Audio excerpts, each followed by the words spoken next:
warning in effect from 11 p.m. this evening to 5 p.m. Mountain Standard Time Monday. What?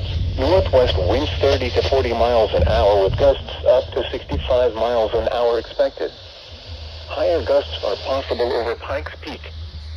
Where? Teller County and the Rampart Range including Pikes Peak and El Paso County.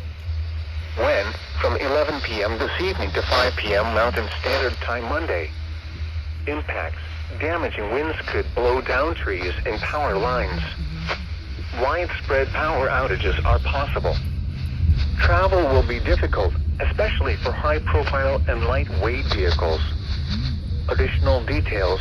The strongest winds are expected west of Interstate 25.